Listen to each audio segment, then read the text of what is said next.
Hello everybody, my name's Jake, aka Cryosion, and welcome to another episode of Cryonaut TV. Today I'm going to talk about how to use automation to get that pro sound everybody's trying to get out there. And I've got a few great tips coming right after this.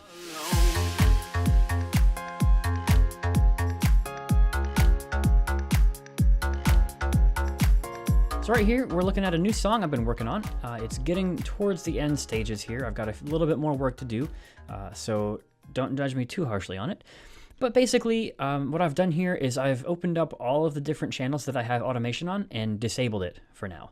So I have a ton of automation going on for the cymbals in a certain section.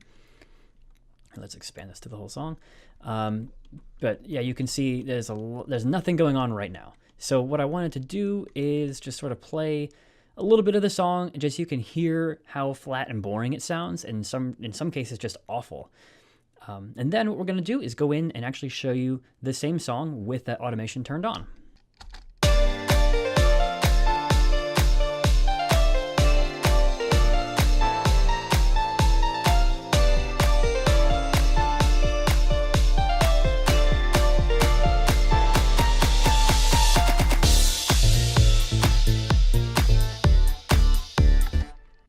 And then if we go to the main riff here, so we played some of the chorus, a little bit of the drop, and now we're going to do the main riff.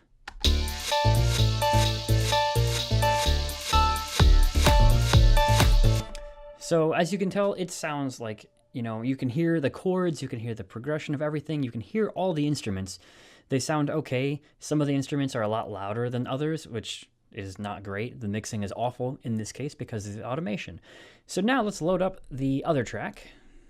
And here it is. So now you can see everything is the same, but with automation drawn in. It's kind of all over the place. Again, not too crazy, but there's enough there that you can definitely hear a difference. And then here in the cymbal section, the hi-hats, we have a lot of stuff going on for this particular section, and then not too much else, but this one section has a lot. So let's go ahead and play the chorus again into the drop, and then we'll switch over to the main riff one more time.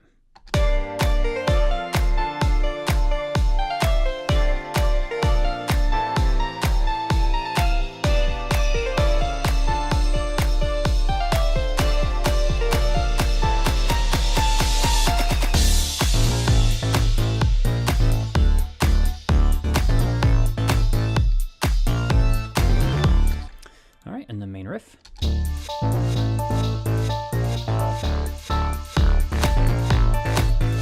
Really, I wanted to show you that one piece because you can hear the bass has this basically a filter sweep going through right there at that point, which before we missed completely. And if you play through the whole drop, which I'm not going to do right now, but when you can hear the song later on, the whole drop is playing, and then the filter cuts out and it just opens wide up again, which really has a really cool effect. So that's one of the big things you can do with automation is open up your filter sweep or something like that, any kind of automation to create this nice opening effect or closing effect or something like that to kind of give you like a transition or a movement to your songs. So one of the biggest things you can do with automation is, like I just said, add movement. If all of your sounds are the same through the entire song and they never change, everything is really static, people are going to get really bored within like a minute of your song, if they even make it that far.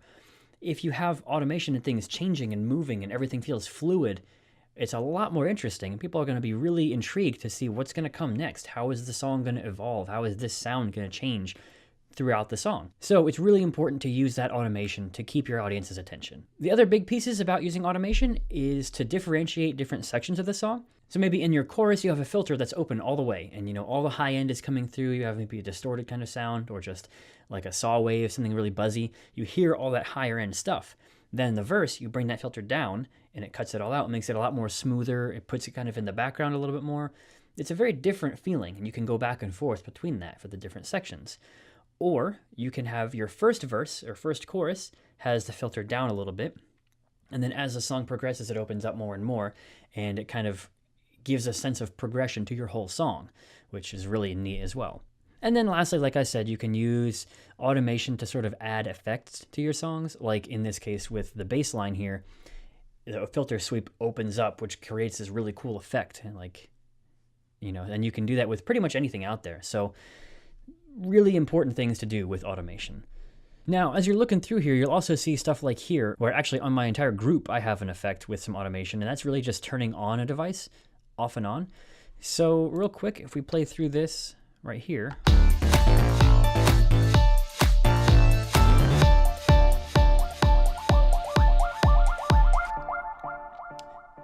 So you can hear that echo right here has turned on just for this piece, and there's actually the same thing up here on the bass.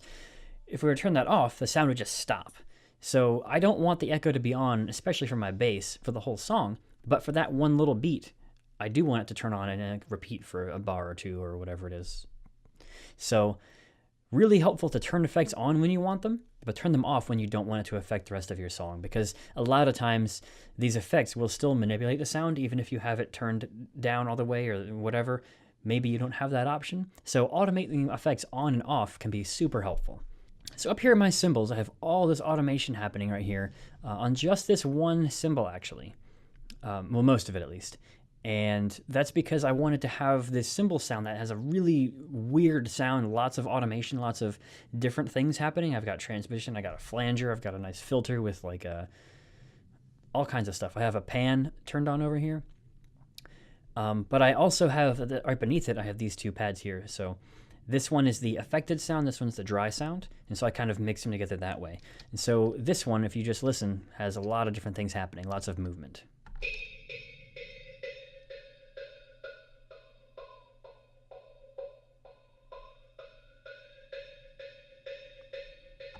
It's a little bit quiet, but there's like panning, and then the flanger is making a big difference there. Just lots of different stuff going on. I think I have a drum bus. Yeah, drum bus with the transient is shifting it back and forth, so it sounds more plucky versus more just like pad kind of sound. Lots of different things happening. So again, you can just do so much, and there's not really any reasonable limit. I don't think there's a limit at all to how many different things you can have automated.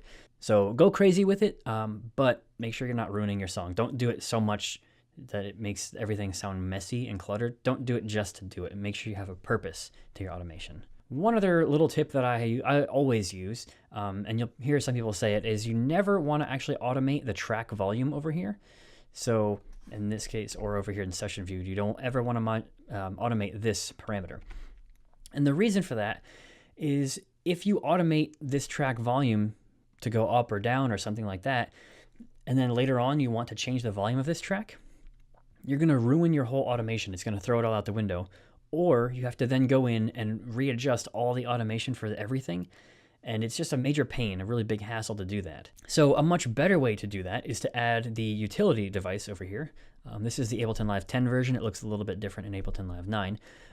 But take that gain knob and modulate that or automate that. That way you can raise and lower the volume a little bit, but you still have total control over the track volume when you're mixing things together or whatever. If you're using Ableton Live 9 or before, the gain knob doesn't go down to infinity like this. It only goes to like 6 or something, or 12 or 36. I don't remember exactly.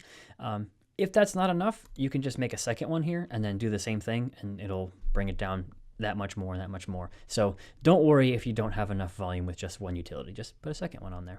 One other thing that I'm not doing in particular on this song is actually to pan left and right through automation. So like these tracks, I'm not really automating anything.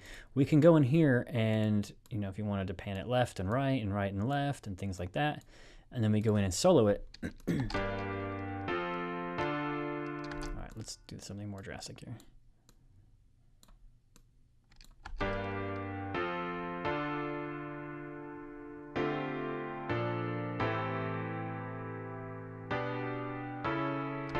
If you don't have headphones on or big speakers, you may not really hear that difference, but it's shifting over here and then cutting over there real quick and going back and forth. That is a really cool tool. For certain elements, if you want to really have movement, that's going to be a big way to do that. So make sure you don't forget that. You can also automate your sends, the amount of that's going to the send. So here I have reverb going up and up and up until there's a whole bunch just for this one piece. I should solo it.